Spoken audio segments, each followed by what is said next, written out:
Good morning, Opening Pathways viewers, or whatever time of day you're watching this. This is Tom Lenoble. It's great to have you with me today.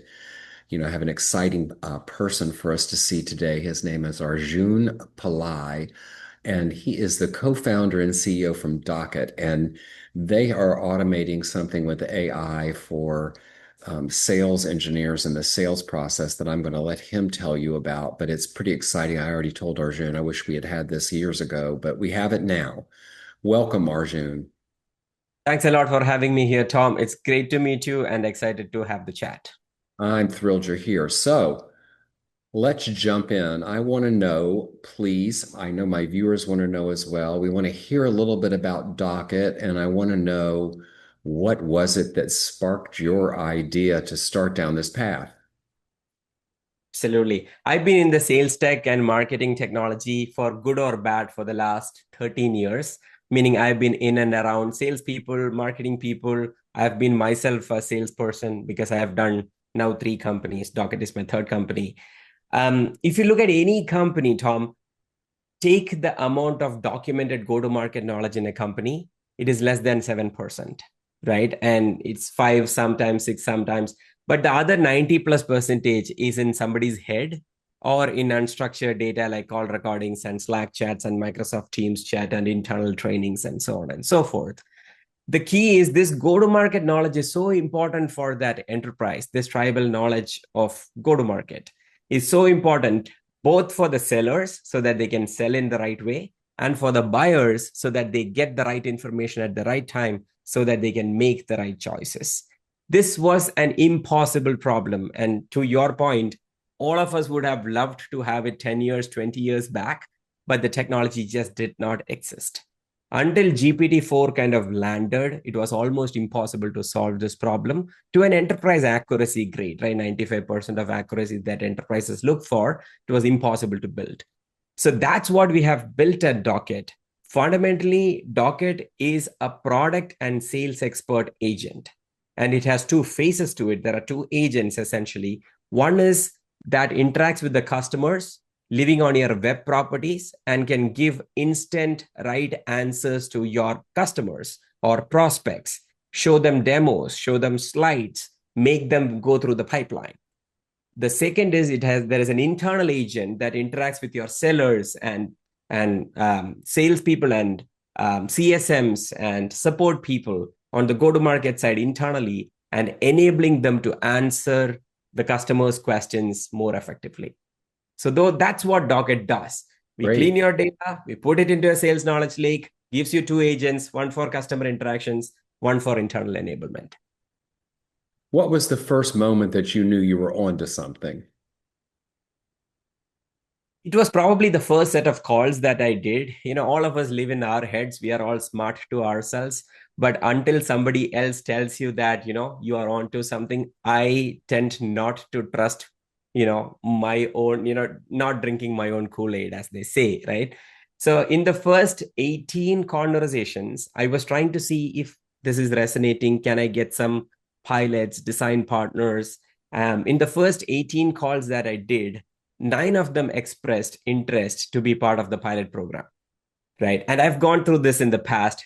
This has never happened before.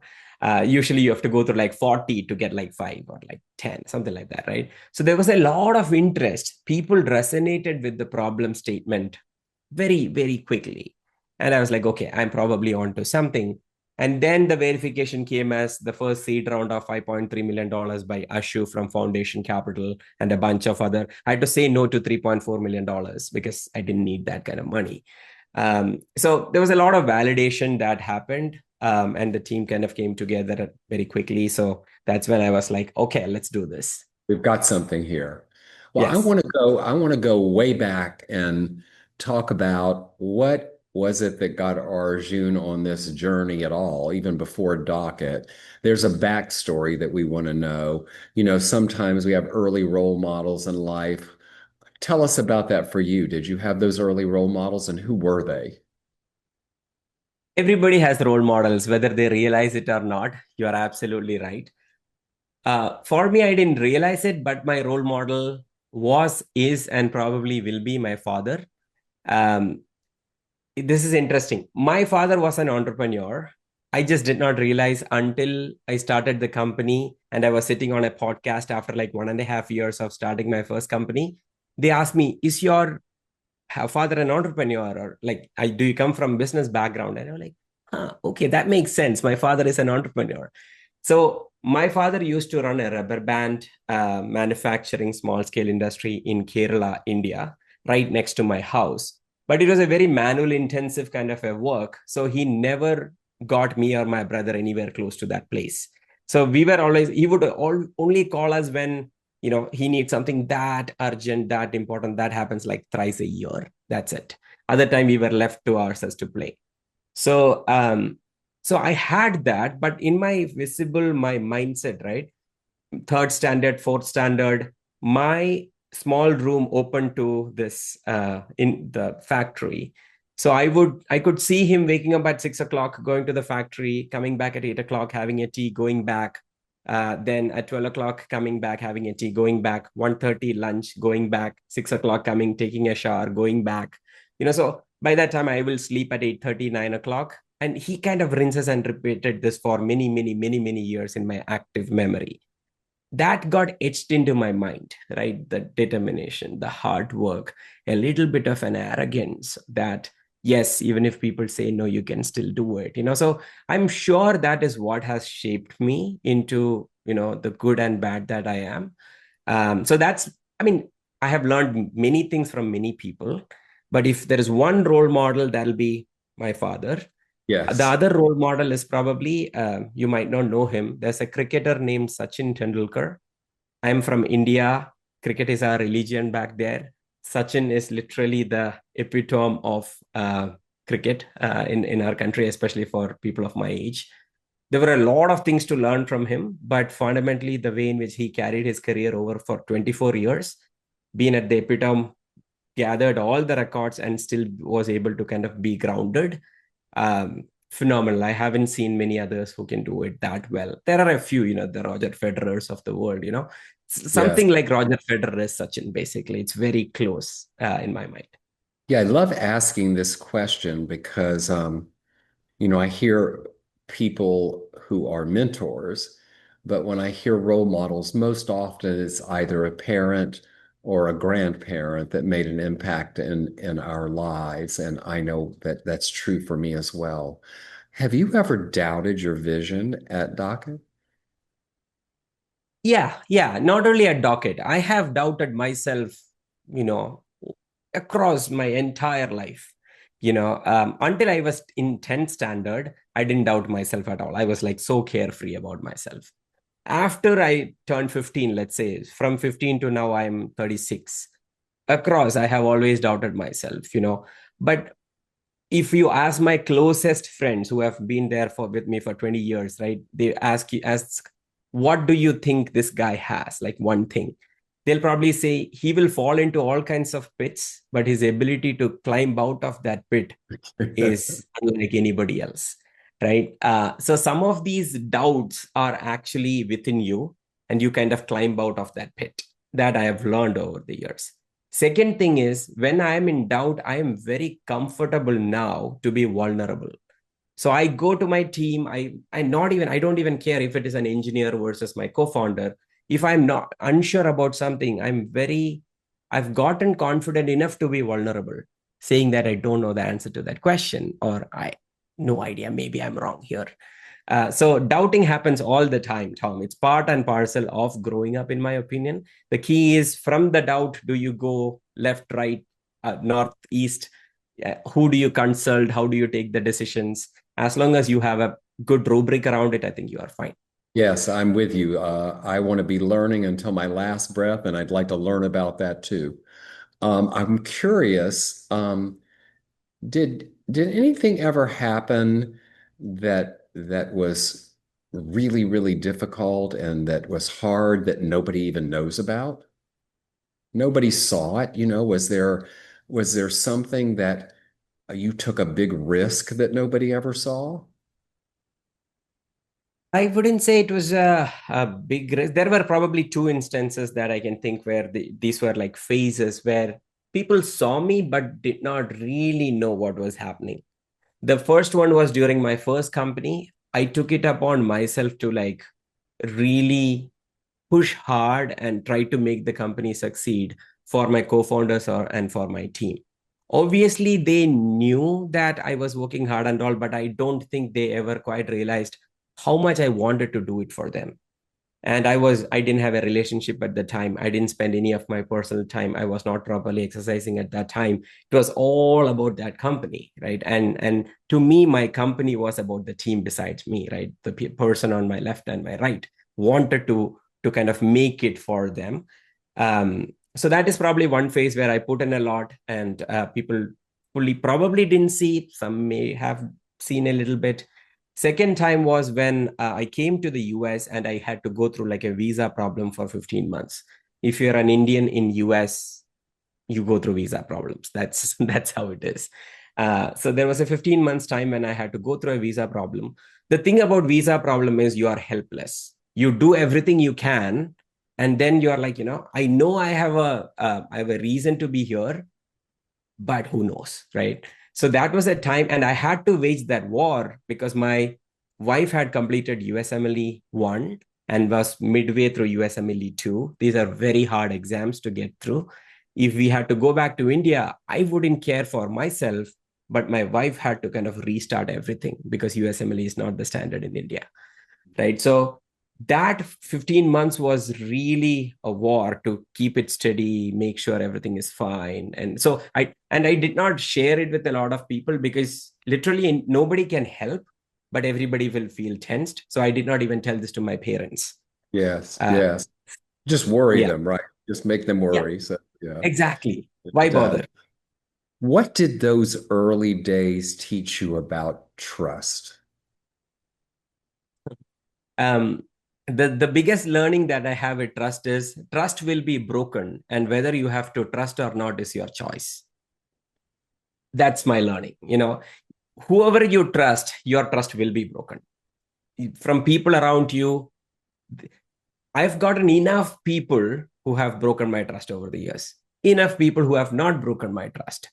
But the people who break your trust, most of the people who breaks your trust, you won't even notice, right? You're like, yeah, that's fine. But then there will be close enough people who break your trust and you're like backstabbed, right? At that point, at some point in your life, when you have enough backstabbings, you are sitting back and thinking, now it's my choice whether to trust or not going forward. So you can have like that's a crossroads of life, right? You can either say that I'm going to continue trusting people and continue to be okay with being backstabbed, or I'm not going to trust these people around me and I'm going to have a very hard life doing that way. So I made this conscious choice that I am going to continue to trust people. There will be that odd backstabbing here and there, and I should be okay with it. There you go. I want to know there's something that I'm curious about. We live in this time of technology is racing forward with AI, and there are people that are excited and thrilled about it, and other people that are like, oh my God, what's going to happen to us all? And it's going to happen. I've certainly seen a few of these technologies in my day, and this is without a doubt one of the biggest we've brought on in our thing. And as it's racing forward, I'm curious how you balance innovation with sustainability. How do you look at what you're going to buy to keep these new tools and fresh by also keeping the lights on? Yeah, I am of the opinion that humans have this innate, amazing ability to change ourselves. I mean, being able to forget something, right? It's actually a change, and humans can do it very quickly. So I think that every technology paradigm shift has been getting faster and faster and faster and faster over the last many years. And every paradigm shift we have been able to manage quite quickly, right? And AI has been probably or is happening faster than most of the other technology paradigms that we have encountered in the past. So it's probably going to put some pressure on humans to adapt that quickly. But at the end of the day, I think we will. So that's my vote on humans.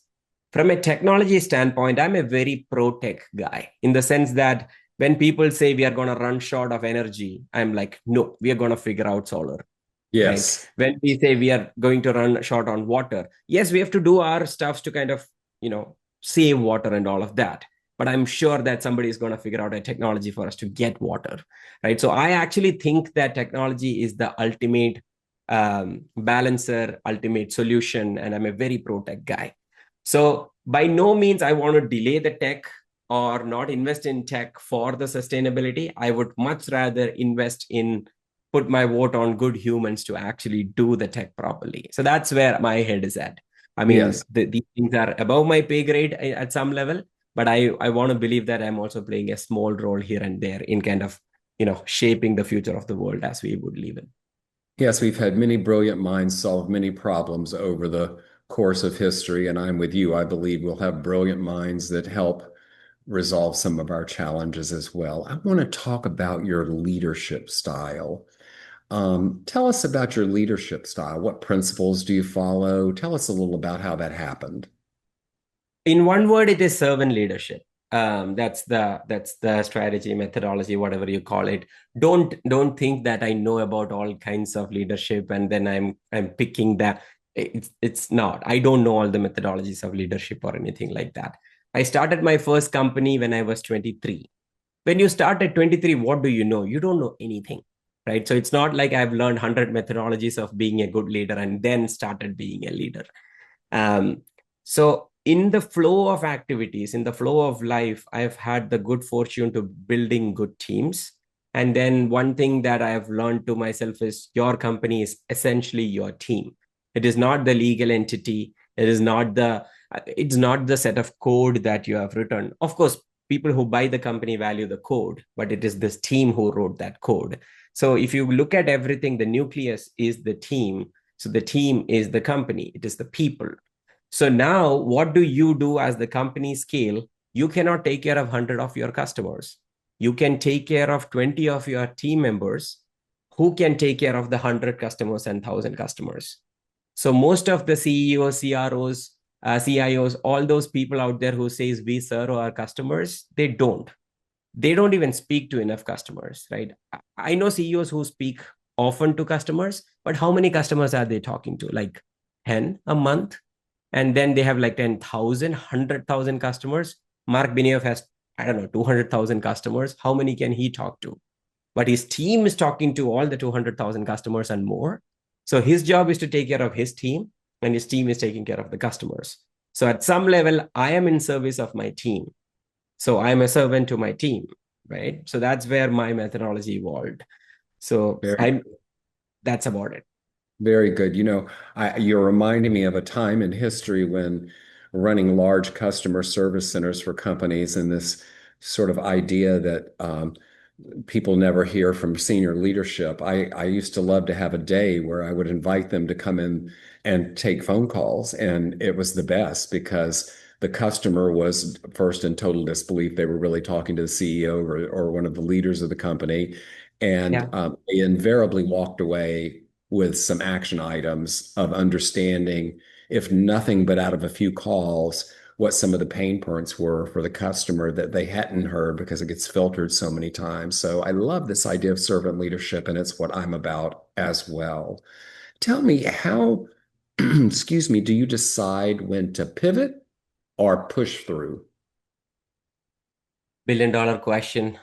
Um, the thing about running a startup is there is very little data that you or your company is generating all the time. So being a data analyst, some founders tell me I want to be a founder because I'm very data driven. I can look at the data and decide the product direction. And I'm like, for a really long time you have practically zero data to make your decisions. So all of that is to say that it is very much based on your intuition. I've written a blog post, I don't know, 10 years back that wrote, Intuition is not thoughtless, was the title. I'm a big pro intuition person. I believe that intuition comes from all the experiences that you have had. I believe that the first thought that comes to your mind is more often than not the right one. And for some people, you know, you can trust your intuition. I'll give you a very interesting example that happened in my life. Back in the day when I was starting to think about my company, I also had a plan to do an MBA. So I took GMAT to kind of get a good MBA in the US. In the GMAT test suite, you could do analysis, right? So you would mark your answers. Then at the end of the thing, you will get an analysis of how did you do. In that analysis, one sentence I remember, 83% of the cases where I change my answer from my first answer to another will go wrong. So my first answer, however quickly I get to that first answer, that has a significantly higher percentage of being right. So that was one of the data points that helped me to trust my intuition. Yes, There's yeah. an irony here there, um, but so that's what I do, Tom. Now going back to your thing, right? What you want to do is you want to figure out like what is the principles and philosophy based on which you are doing this particular product. What is your thesis, right? And run that thesis by smart people. If smart people around you who you trust are telling that that is a valid thesis, then you test out that thesis.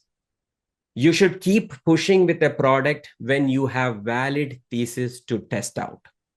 When you run out of valid thesis to test out, you don't have a valid thesis anymore. Now you are pushing something that is not there. Then you pivot. This is as much data I can put in to that decision. The rest is all intuition. Yes, I love this idea of trusting our intuition or whatever we want to call it. Yeah. I used to love when I was consulting and I would be called in by boards to come in a company and they would share with me what they thought the problem was. And I would walk in the door, and within a few hours, I always felt like I'd actually smelled the real problem, which was rarely what they thought it was. But I also knew that I had to prove it. And I not only had to prove it to them, I had to prove it to myself. And I love this idea of going with what we think first. I think we see this proved often, even on game shows, where people go with their first thought and they're much more likely to get it right than trying to analyze it and question themselves. Kind of interesting. So I want to know, please, how do you define success beyond metrics? I actually don't think the metrics based success matters much. The other aspect of human is that humans are infinitely aspirational. So, like, any metric that you hit for yourself, once you hit it, you want to do more, right? So, the metrics based success will never get you to success because it keeps changing. To me, success as defined by the convention doesn't make any sense. Everybody should have their own success. And I'll tell you my success. The way I think of success is at any given point in my life, when I look back and I have no regrets, I would call that moment as a success Yes, or yes, up yes. till, right? But you're a human. You can never have no regrets. If you have zero regrets, then you're probably lying to yourself. Um, then I would change it and say minimal regrets or the regrets that you can live with, or you have kind of found peace with it in your head. So that's what I call as a success. In between, the other thing that gives me a lot of satisfaction is if I'm able to, give a help to somebody after many years, they come back and say, remember that thing? And I'm like, I have no idea. And they're like, yeah, that job is where started my career. And thank you. That gives me a lot of satisfaction. I don't call us a success, but success and satisfaction. So, you know, that's how those are the two things that I Yes, value. yes. I think our regrets and our mistakes can be our biggest teachers at times if we Yeah. allow them to be. Tell me what values are non-negotiable in your organization. Ethics is the number one. You have to be honest about things. Make mistakes, that's fine, but tell that you made that mistake. Don't put it on somebody else. Everything that comes under ethics, that ethical line is probably the highest value that not only in the company, across something that anybody who I want to interact with, I want them to keep that ethical line to be high. Um, Inside the company, the other big one that we keep is what we call as human first. Human first meaning, see, a company is not always a family. It's more like a football team. You have to get people in, you have to get people out. It's all part and parcel of a company. But everything that you do, you can either be a jerk doing it, or you can do it in the most human way possible. It doesn't mean that you will never hurt anybody, but you can keep the hurt as low as possible by being human first. So a lot Yeah. of the things that we do, whether it is about our team, or if a customer comes back and says, hey, we are not able to pay that money because we are going under, at that point, you can take a human first kind of a decision. So human first is a big part of how we take almost all the decisions at the company. And if I zoom out a little bit, when I say values, right, Tom, it is not a set of things that you put on your wall. These are the thumb rules that you can use to make a decision. If you are not using your values to make decisions on a day-to-day, week-to-week basis, then your vision, culture, everything is useless, because you're not doing anything with it other than writing it in bold handwritings. So again, yeah, so those are the two big ones. Then there are the smaller, like work hard, but also be flexible. There are others, but these are the two big ones. Have you ever said no to growth because it wasn't aligned with the values? I haven't said no to growth because it was against these value systems. um I don't think I have come across that. um yeah. Yeah. Good. Tell me, what is the boldest vision for Docket in the next 5 years? In the next 5 years, I believe that Docket can be a wall to wall go to market revenue platform in B2B companies that is helping customers and sellers at the same time. So I believe that Docket can be one of the main partners on the go to market side to help the revenue leaders transition into the AI world, and do that for 5,000 customers, 2,000 customers, whatever that means. That's probably what I'm looking at. Got it. Got it. What shifts are going on in culture today that light you up? That light me up. Work culture, or in general, human culture? What? You pick. Um,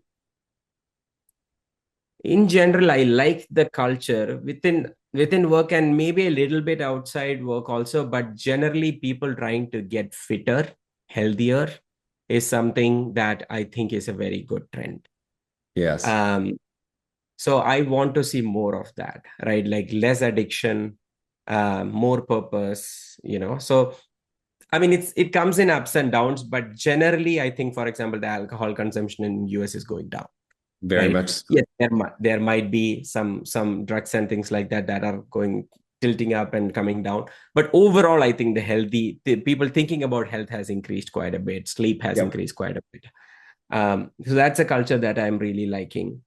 Um, the people kind of replacing this hard work with other things, right? Or like there's a little bit of a taboo that is happening against hard work. That is not something that I like. I like, there's a small percentage of the people who will always work hard because they find value in it, they find happiness in it. I belong in that category of workaholics. For us, let us work, right? We are not asking everybody to work that hard, but let us work and let us be happy about it. I see a little bit of like, when people post about them hardworking, they are like, you are setting the wrong example for your team and things like that. Not really. We work hard because we like working hard. That's about it. Something that randomly came to mind, but hopefully. What do you wish every new emerging founder, like you were once and have done a few times, as somebody just starting on the path, what would you wish they would know?